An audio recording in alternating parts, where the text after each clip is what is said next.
الحمد لله وكفى والصلاة والسلام على سيد الرسل وخاتم الأنبياء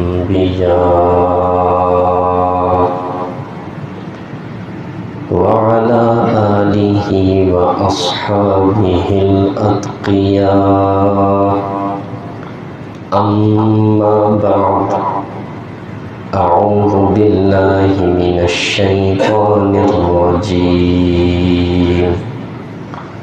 بسم الله الرحمن الرحيم. قل إن كنتم تحبون الله فاتبعوني يحببكم الله ويغفر لكم ذنوبكم والله غفور رحيم. صدق الله العظيم. اللهم صل على سيدنا ومولانا محمد وعلى آل سيدنا ومولانا محمد وبارك وسلم ثم صل عليه.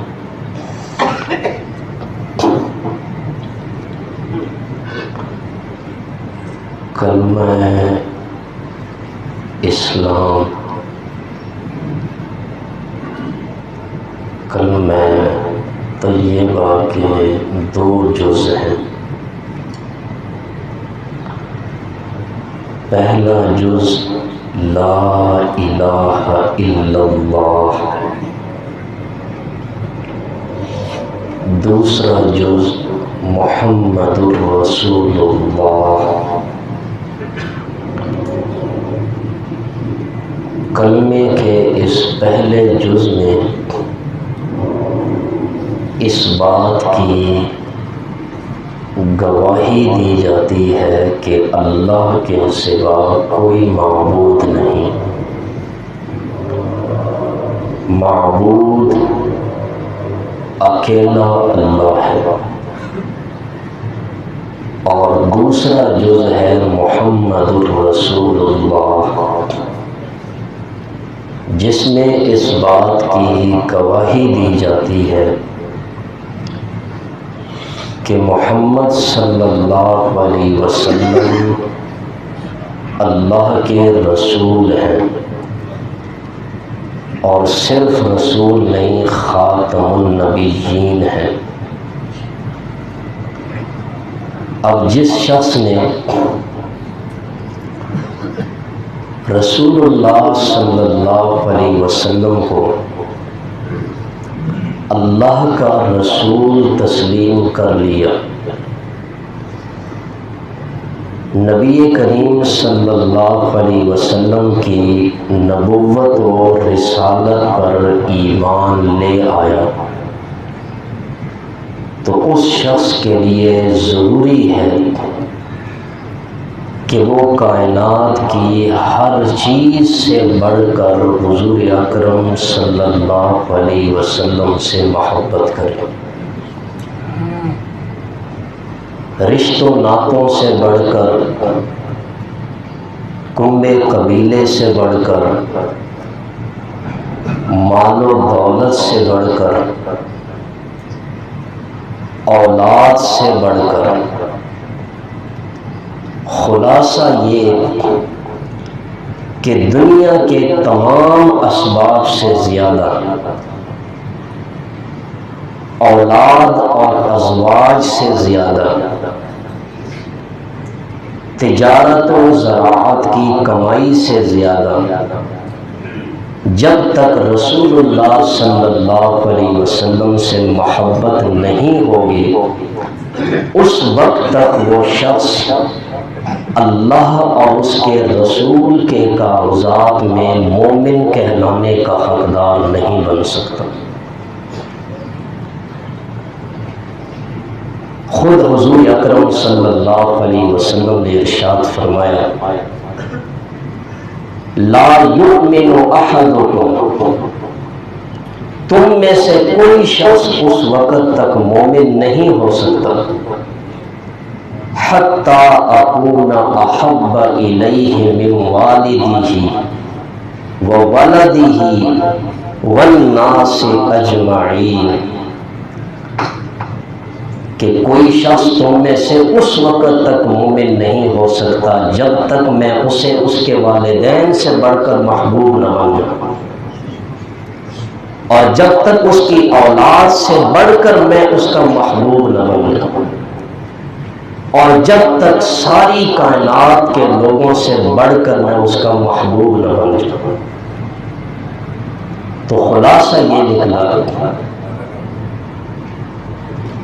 کہ محمد رسول اللہ کا اقرار کرنے کے بعد مومن شخص کے دل میں سب سے زیادہ محبت رسول اللہ صلی اللہ علیہ وسلم کی ہونی چاہیے، اور بندہ جس سے محبت کرتا ہے، بندہ جس کی طرف میلان رکھتا ہے، جھکاؤ رکھتا ہے، اس کے بھی کچھ اسباب اور وجوہات ہوتی ہیں۔ جن اسباب اور وجوہات کی بنا پر بندہ کسی سے محبت کرتا ہے، اور اس کے 3 بڑے بڑے اسباب ہیں۔ 3 بڑے بڑے اسباب ہیں جن کی بنا پر بندہ کسی سے محبت کرتا ہے، کسی کی طرف بندہ جھکاؤ اور میلان رکھتا ہے، کسی کی محبت بندے کے دل میں گھر کر جاتی ہے۔ اور وہ 3 اسباب کیا ہے؟ آج کے اس گفتگو میں یہی 3 اسباب بیان کر رہے ہیں۔ پہلا سبب کمال ہے، دوسرا سبب جمال ہے، اور تیسرا بڑا سبب احسان ہے۔ بعض لوگوں نے اسباب محبت میں ایک چوتھا سبب بھی شمار کیا ہے کہ مال و دولت بھی محبت کا سبب ہے،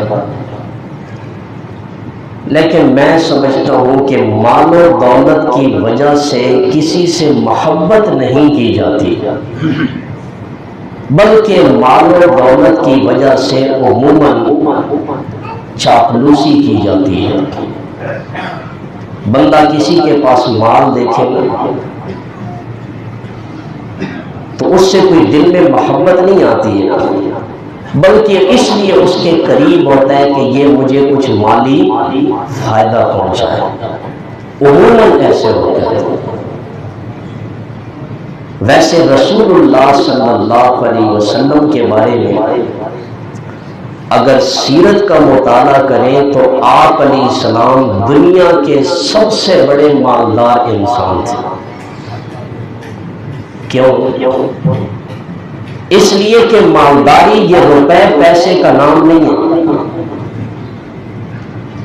یہ بات میں الفاظ میں نہیں سمجھا سکتا، اللہ کرے کہ یہ جملے اللہ آپ کو خود ہی سمجھا دے، ان کی فہم آپ کے دل میں ڈال دے، دماغ میں ڈال دے۔ مالداری یہ روپے پیسے کا نام نہیں ہے، بلکہ اصل مالداری اور غنا یہ دل کے اندر ہوتا ہے۔ کتنے لوگ آپ نے ایسے دیکھے ہوں گے امیر ترین، لیکن کسی پر خرچ کرنے کے لیے 1 روپیہ بھی جیب سے نکالنے کے لیے تیار نہیں ہوتے۔ میری بات غلط ہے؟ کتنے ایسے لوگ ہیں اللہ نے توفیق نہیں دی، مال ہے لیکن ان کے پاس دل نہیں ہے خرچ کرنے کے لیے۔ اور رسول اللہ صلی اللہ علیہ وسلم کی دل کی غنا کا یہ عالم ہے کہ آپ علیہ السلام جتنے سخی تھے، چشم فلک نے آج تک اس کی مثال دوبارہ نہیں دیکھی۔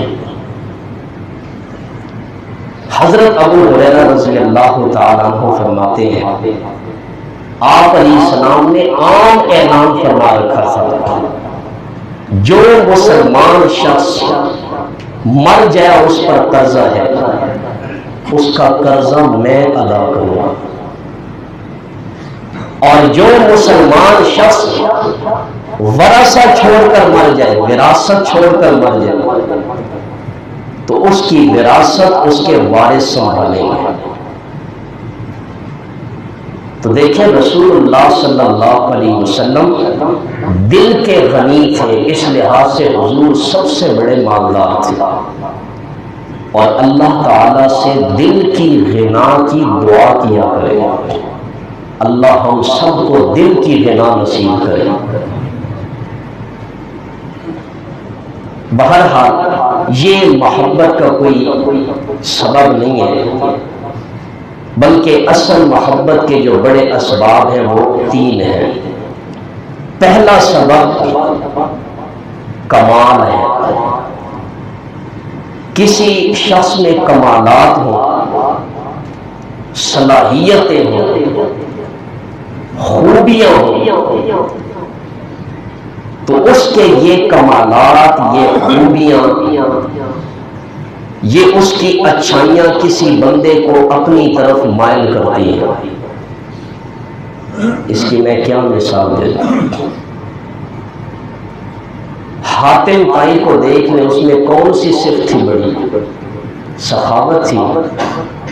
آج تک کوئی بندہ حاتم طائی کا نام لیتا ہے، سخاوت کی وجہ سے اس کی محبت دل میں آتی ہے کہ اس میں یہ صفت کامل درجہ کی موجود تھی، بڑا سخی تھا۔ کسی شخص میں دیکھیں عدل و انصاف زیادہ تھے، اس کا یہ ایک کمال ہے، کسی بندے کو اپنی محبت میں گرفتار کر لیتا ہے۔ لیکن رسول اللہ صلی اللہ علیہ وسلم کی ذات ایسی تھی کہ جتنے اخلاق، جتنے کمالات اور محاسن ہیں، حضور ان تمام کمالات کا مجموعہ تھی۔ جتنے بھی اخلاق اور کمالات ہیں، کوئی ایسا کمال نہیں، کوئی ایسی خوبی نہیں جو حضور میں موجود نہ ہو، اور رسول اللہ صلی اللہ علیہ وسلم کے کمالات اور خوبیوں میں ایک خوبی اور ایک کمال یہ تھا کہ آپ خلق عظیم کے مالک تھے، اور آپ جانتے ہیں کہ اخلاق کے کئی درجے ہیں۔ ایک ہے اخلاق حسن، اب وقت نہیں ہے کہ میں ہر ایک کی تفصیل بیان کروں، یہ سب سے پہلا درجہ۔ پھر اخلاق کریمانہ ہے، اس کے بعد سب سے اوپر کا درجہ ہے خلق عظیم۔ اللہ نے حضور سے فرمایا انک لعلی خلق عظیم، اے نبی صلی اللہ علیہ وسلم آپ خلق عظیم پر فائز ہیں۔ تو جو سب سے اونچا درجہ ہوتا ہے وہ نیچے کے کمالات اس میں شامل نہیں ہوتے، شامل ہوتے ہیں۔ تو حضور جامع اخلاق ہے، تمام اخلاق حضور علیہ السلام میں اللہ نے جمع کر رکھے تھے۔ اور شجاعت میں دیکھیں تو حضور سے بڑھ کر بہادر اور شجاع بھی کوئی نہیں تھا۔ غزوہ حنین کے موقع پر جب دشمنوں نے تیر برسانا شروع کیے تو صحابہ کرام ان تیروں کی تاب نہ لا کر ادھر ادھر بکھر گئے، اور اللہ کے نبی کو دیکھیں، جس طرف سے تیر آ رہے تھے حضور نے اپنے خنجر کا رخ اس طرف موڑ دیا، آگے بڑھتے جا رہے، اور آپ فرما رہے انا النبی لا کذب انا ابن عبد المطلب، میں تو اللہ کا سچا نبی ہوں، کوئی جھوٹا تو نہیں ہوں، میں عبد المطلب کا بیٹا ہوں، میں پیچھے ہٹنے والا نہیں ہوں۔ اعلیٰ درجے کے حضور میں بہادری موجود تھی۔ اور عفو درگزر دیکھیں، آپ کس درجے کے لوگوں کو معاف کرنے والے تھے. اس کی ایک مثال فتح مکہ کے موقع پر آپ نے قائم کی. جب آپ مکہ میں فاتح بن کر داخل ہوئے تو وہ لوگ جو آپ کے خون کے پیاسے تھے، جنہوں نے صحابہ پر مکہ کی زمین تنگ کر رکھی تھی، جانتے ہیں نا حضرت بلال پر کتنے ظلم ڈھائے تھے، حضرت خبیب کا کیا حشر کیا تھا، حضرت سمیہ کے ساتھ کیا کیا تھا، حضرت یاسر کے ساتھ کیا سلوک کیا تھا. مکہ کی تاریخ کسی پر ڈھکی چھپی نہیں ہے. اتنے ظلم ڈھانے کے باوجود، حضور کو لہو لہان کرنے کے باوجود، آپ جب مکہ میں فاتح بن کر داخل ہوئے تو حضور کے عفو و درگزر کو دیکھیں. آپ نے یہ ارشاد فرمایا لا تثریب علیکم اليوم، آج تم پر کوئی الزام نہیں، اللہ تمہیں معاف کرے اور وہ سب سے بڑھ کر رحم کرنے والا ہے. یہ ہے حضور علیہ الصلوۃ والسلام کی صفات. ہمیں آج کوئی ایک گالی بھی دے تو ہم اس کی گالی کو بھی برداشت نہیں کر سکتے. ہمارے خلاف کوئی ایک بات زبان سے نکالے تو ہم اسے اینٹ کا جواب پتھر سے دے دیتے ہیں. اور حضور علیہ الصلوۃ والسلام، صحابہ فرماتے آپ علیہ السلام نے اپنی ذات کے لیے کبھی کسی سے انتقام نہیں لیا. ہاں جہاں شریعت کی حدیں کوئی توڑ دیتا تھا وہاں پھر حضور علیہ الصلوۃ والسلام جلال میں آ جاتے تھے. تو اپنی ذات کے لیے لوگوں کو معاف کرنا یہ حضور کی ایک بہت بڑی صفت تھی، اور آپ میں بدرجہ کمال یہ صفت موجود تھی. اور آپ علیہ الصلوۃ والسلام کا صبر و شکر دیکھیں. یہ میں چھوٹی چھوٹی مثالیں دے رہا ہوں کہ حضور میں کمالات کس طرح تھی. حضرت عائشہ رضی اللہ تعالی عنہ کے بقول کئی دنوں تک گھر میں چولہا نہیں جلتا تھا، صرف پانی اور کھجوروں سے گزارا ہوتا تھا. اس کے باوجود حضور علیہ الصلوۃ والسلام صبر کر کے فرمایا کرتے تھے الحمدللہ، یا اللہ تیرا شکر ہے. اس درجے کے حضور میں صبر اور شکر موجود تھا. اور ہمارے پاس سب کچھ ہو، صحت والی نعمت بھی ہے، گھر بھی اپنا موجود ہے، صبح شام کا اچھا کھانا بھی کھا رہے ہیں، اللہ نے سواری کی نعمت بھی دی ہے، لباس بھی اچھا پہن رہے ہیں، پھر بھی کیا کہتے ہیں ابھی تک کچھ نہیں ہے. تھوڑا سا غور کرنے حضور علیہ الصلوۃ والسلام کی صفات پہ. ہم کتنے صابر اور شاکر ہیں. حالانکہ حضور علیہ السلام کا فرمان ہے کہ ایک بندہ ہے پیٹ بھر کر کھانا کھا لیتا ہے،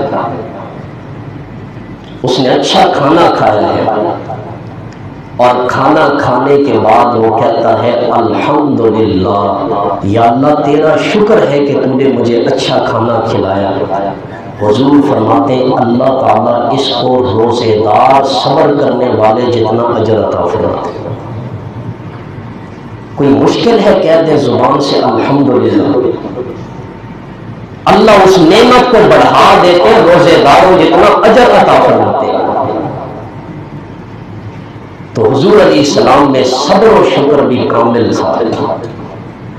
اور آپ علیہ السلام کی سچائی، حضور علیہ السلام کی سچائی کا یہ عالم تھا کہ دشمنوں تک نے آپ کی سچائی کو تسلیم کیا کہ حضور سے بڑھ کر کوئی سچا نہیں، اور دشمنوں نے تسلیم کیا حضور سے بڑھ کر کائنات میں کوئی امانت دار نہیں ہے. دشمن بھی جب امانت رکھواتے تھے تو کہتے تھے جاؤ حضور کے پاس اپنی امانت رکھوا لو، وہاں یہ امانت آپ کی ہمیشہ محفوظ رہے گی۔ اور آج ہمارے اندر کتنی امانت داری رہ گئی ہے، بس تھوڑا سا غور کرو۔ میں جس شعبے میں ہوں، آپ کسی بھی شعبے میں کام کر رہے ہیں، کچھ دیر کے لیے بعد میں جا کر سوچنا میں اپنے شعبے میں کتنا امانت دار ہوں۔ اور آپ جانتے ہیں رسول اللہ صلی اللہ علیہ وسلم کے جتنے بھی خطبے ہیں، ہر خطبے میں حضور ایک جملہ ضرور ارشاد فرماتے تھے، لا ایمان لمن لا امانت لہ، جس میں امانت داری نہیں اس میں ایمان نہیں۔ امانت داری بہت بڑی صفت ہے، اللہ ہم سب کو نصیب کرے۔ تو حضور اعلیٰ درجے کے امانت دار، اعلیٰ درجے کے حضور صادق تھے، اور رسول اللہ صلی اللہ علیہ وسلم کے یہ جتنے بھی صفات میں نے آپ کے سامنے شمار کی ہیں، آپ علیہ السلام ان تمام صفات اور کمالات کا مجموعہ تھے۔ تو اب آپ خود فیصلہ فرما لیں کہ جس ذات میں اتنی کمالات اور اتنی صفات موجود ہوں، وہ اس لائق ہے کہ اس سے محبت ہو یا نہ ہو؟ ضرور ہے۔ ایسی ذات سے دل سے محبت ہونی چاہیے۔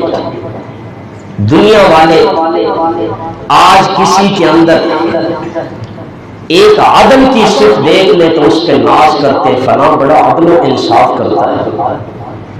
کسی میں ایثار اور خدمت خلق کو دیکھ لے تو اس پہ ناز کرتے ہیں۔ اور میں اور آپ حضور علیہ الصلوۃ والسلام پر ناز اور حضور سے محبت کیوں نہ کریں، جس حضور میں یہ ساری صفات علی وجہ الکمال موجود تھی۔ آپ نے تو لاکھوں اور کروڑوں انسانوں کو وہ اخلاق سکھائے، وہ اوصاف دیے کہ آپ کے مدرسے سے پڑھ کر نکلنے والا خود صدیق بن جایا کرتا تھا۔ آپ نے تو ایسا عدل و انصاف صحابہ کو سکھایا کہ آپ کے مدرسے سے پڑھ کر نکلنے والا آج دنیا کے اندر عادل کے نام سے یاد کیا جاتا ہے۔ آپ کے پاس سے سبق پڑھ کر آنے والے صحابہ اس درجے کے انسان تھے کہ آج تک ان کو سخی کے نام سے، غنی کے نام سے یاد کیا جاتا ہے۔ آپ نے صحابہ کو اپنی بہادری کا ایسا ایک جذبہ دکھایا کہ صحابہ خود شیر خدا کہلاتے تھے۔ تو رسول اللہ صلی اللہ علیہ وسلم کو اللہ تعالیٰ نے تمام کمالات بدرجہ اتم عطا کیے تھے۔ اس لیے محبت بھی سب سے زیادہ کس سے ہونی چاہیے؟ حضور علیہ الصلوۃ والسلام سے۔ یہ محبت کا پہلا سبب ہے۔ دوسرا سبب جو کسی بندے میں موجود ہے تو بندہ اس سے محبت کرتا ہے، وہ ہے حسن و جمال۔ بندہ کسی کے حسن و جمال کو دیکھ کر اس کی طرف مائل ہوتا ہے۔ اور یاد رکھیں کہ اللہ کے جتنے نبی تھے وہ سب حسین تھے۔ اللہ کے کسی نبی کے جسم کے ظاہری طور پر کوئی نقص نہیں تھا، اعلیٰ درجے کے حسین۔ لیکن حضور علیہ الصلوۃ والسلام کو اللہ نے انبیاء میں بھی سب سے زیادہ حسن و جمال عطا کیا تھا۔ خود صحابہ کرام فرماتے ہیں، حضرت ابو ہریرہ رضی اللہ تعالیٰ عنہ فرماتے ہیں کہ میں نے رسول اللہ صلی اللہ علیہ وسلم سے بڑھ کر کسی کو خوبصورت نہیں دیکھا۔ اور آپ جانتے ہیں کہ حضرت ابو ہریرہ تو 24 گھنٹے حضور کی محفل میں ہوتے تھے، اس لیے آپ جب بھی حدیث سنتے ہیں تو سب سے پہلے راوی کون ہوتے ہیں؟ حضرت ابو ہریرہ سے روایت ہے۔ حضرت ابو ہریرہ سے روایت ہے، اس لیے کہ انہوں نے سب کچھ چھوڑ کر حضور کی محفل قائم کر لی، میں نے زندگی بھر حضور سے علم حاصل کیا۔ آج امت حضور سے جو بات نقل کر کے سنتی ہے اس کے پہلے راوی ابو ہریرہ ہوتے ہیں، اللہ کی ان پہ کروڑوں رحمتیں ہوں۔ فرماتے میں نے حضور سے بڑھ کر کسی کو خوبصورت نہیں دیکھا، ایسے محسوس ہوتا تھا گویا کہ سورج آپ کے چہرے مبارک میں رواں رواں ہے، اتنے آپ حسین تھے۔ اور حضرت کعب بن مالک رضی اللہ تعالی عنہ فرماتے ہیں جب رسول اللہ صلی اللہ علیہ وسلم خوش ہوتے تھے تو آپ کا چہرہ مبارک ایسا منور ہو جاتا کہ چاند کا ٹکڑا معلوم ہوتا تھا، اور صحابہ نے کوئی مبالغہ نہیں کیا، اللہ نے واقعی حضور کو یہ حسن و جمال عطا کیا تھا۔ نبی کے چہرے میں اللہ نے اتنا جمال رکھا ہے، اتنی صداقت رکھی ہے کہ نبی کا چہرہ دیکھ کر لوگ کلمہ پڑھتے تھے، نبی کے چہرے سے سچائی ٹپکتی تھی۔ تورات کے بہت بڑے عالم حضرت عبداللہ ابن سلام رضی اللہ تعالیٰ عنہ جب رسول اللہ صلی اللہ علیہ وسلم مدینہ تشریف لائے، عبداللہ ابن سلام فرماتے ہیں میں نے جب آپ علیہ السلام کا چہرہ دیکھا تو بے ساختہ بول اٹھا کہ یہ چہرہ کسی جھوٹے کا نہیں ہو سکتا، اور فوراً انہوں نے کلمہ پڑھ کر اسلام قبول کر لیا۔ تو نبی کو جو اللہ نے حسن دیا تھا وہ بھی سب سے اعلیٰ درجے کا تھا۔ اگر یہ حسن و جمال محبت کا سبب ہے تو حضور علیہ الصلوۃ والسلام کو حسن کا عظیم شاہکار تھے، اس لیے سب سے زیادہ محبت بھی کس سے ہونی چاہیے؟ حضور علیہ الصلوۃ والسلام سے۔ اور تیسرا اور آخری سبب، کسی سے بندہ محبت کرتا ہے تو اس کا تیسرا سبب احسان ہے۔ کوئی بندہ کسی پہ احسان کرتا ہے، کسی سے نیکی کرتا ہے تو بندے کے دل میں اس شخص کی محبت آ جاتی ہے۔ آپ اس کی تائید کریں گے، عربی کا ایک محاورہ بھی ہے، الانسان عبد الاحسان، انسان یہ احسان کا غلام ہوتا ہے۔ آپ کسی سے اچھائی کریں، نیکی کریں، اس میں انسانیت ہے، اس میں ہمدردی ہے، وہ ضرور آپ کا مطیع بن جائے گا، اس کے دل میں آپ کی محبت گھر کر رہے گا۔ اور ہم پر رب کائنات کے بعد سب سے زیادہ احسانات حضور علیہ السلام تھے۔ اور یاد رکھیں ہمارے والدین کے ہم پہ اتنے احسانات نہیں ہیں، ہمارے رشتہ داروں کے ہم پہ اتنے احسانات نہیں ہیں، ہمارے اساتذہ کے ہم پہ اتنے احسانات نہیں ہیں جتنے احسانات ہم پر رسول اکرم صلی اللہ علیہ وسلم کے۔ حضور علیہ السلام تو وہ ہیں کہ جنہوں نے اونٹوں کے چرواہوں کو زمانے کا امام بنا دیا تھا۔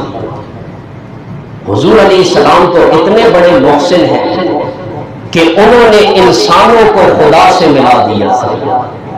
آپ دیکھیں حضور کے آنے سے پہلے کوئی پتھر کی پوجا کر رہا ہے، کوئی بتوں کی پوجا کر رہا ہے، جس کو جو چیز ملتی جاتی ہے اسی کے سامنے سجدہ ریز ہو جاتے ہیں۔ حضور تشریف لائے، انسانوں نے سارے معبودان باطلہ کو چھوڑ کر رب کے سامنے سجدہ کرنا شروع کر دیا۔ اس سے بڑا بھی کوئی احسان ہو سکتا ہے کہ حضور نے ہمیں زندگی کا مقصد سکھا دیا، انسانوں کو نے دنیا میں صرف اس لیے بھیجا ہے کہ رب کے سامنے پیشانی جھکاؤ۔ اور حضور تو وہ تھے کہ جنہوں نے ہر شعبے کے ہر فرد پر احسان کیا ہے۔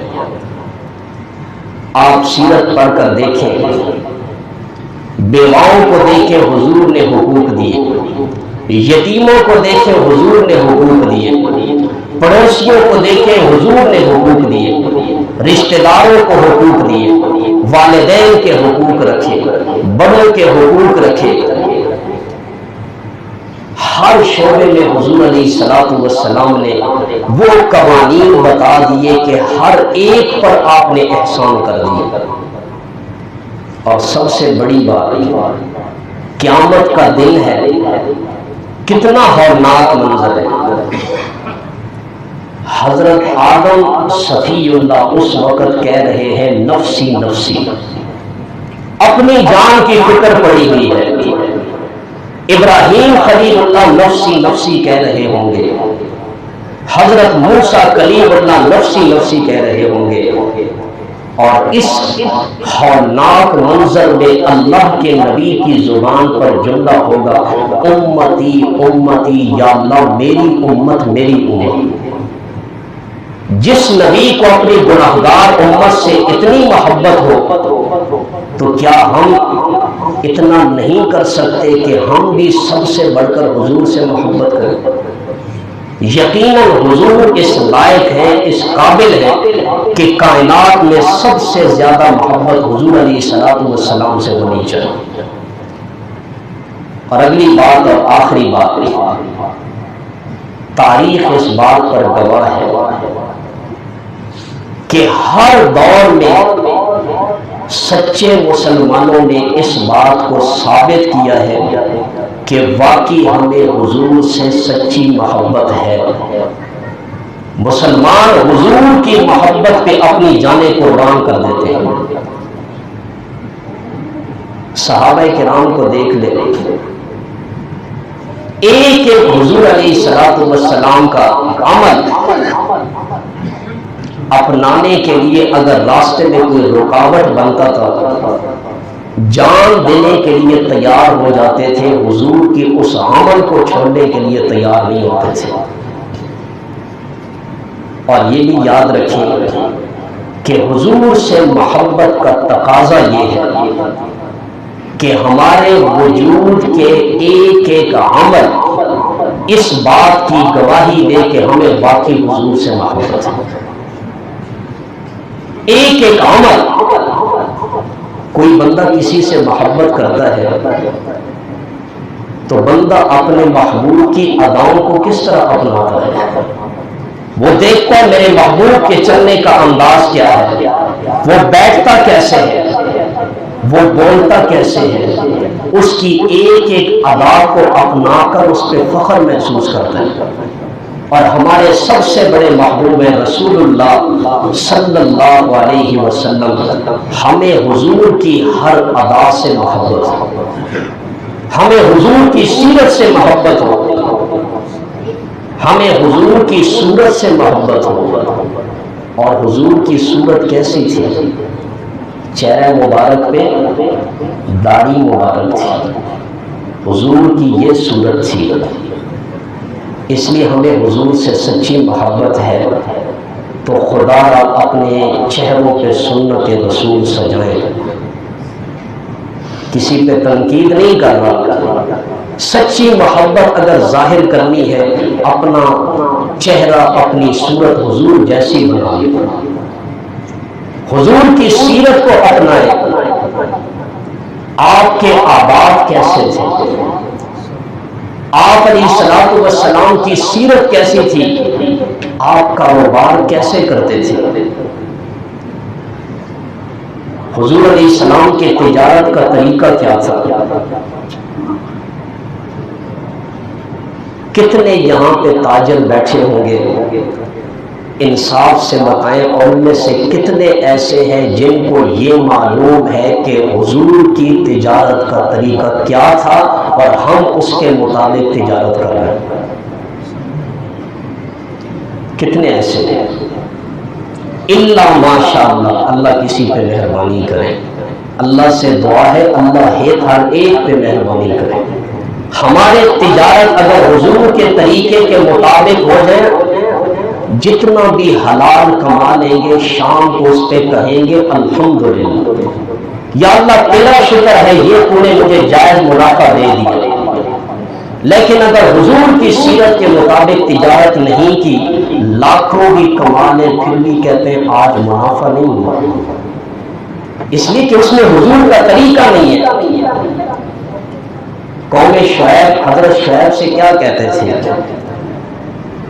ہماری کمائی کو ہمارے حال پہ چھوڑ دو، ہم جیسے کمائیں۔